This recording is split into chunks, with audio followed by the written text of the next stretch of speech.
putol.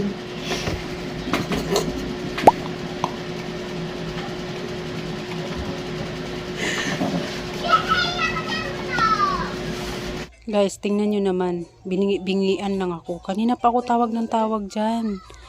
Wala siyang pakialam. Hindi talaga ako naririnig. Kasi naman pala, tulog mantika.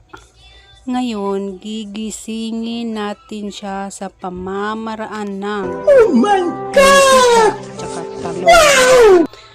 Tingnan ko lang. Pak! Toothbrush mo yan, B. Yan.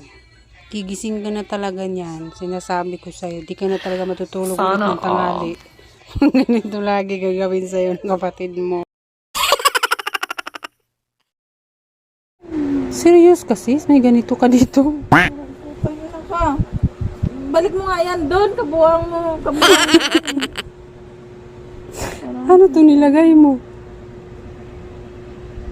Mantika ka? Ano to? Anong ginagawa mo nito? Iwan ko sa'yo. Talong daw sinagyan mo ng mantika? Para ka na sa'yo. Sana all. Uy, hala. Anong ginagawa mo dyan? Experiment?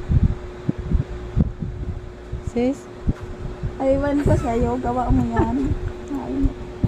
Guys, ewan ko na lang kung anong ginawa niya. Basta yung talong Sis, na nilagay niya sa baso. Tapos nilagyan niya ng mantika. Kadiri ka. Tapos nilagay mo yan sa bunganga. What? Kanina. Tapos nilagay mo yan sa bunganga ako kanina. What? Parang gabi. Nilagay mo yan sa bunga ako ganun.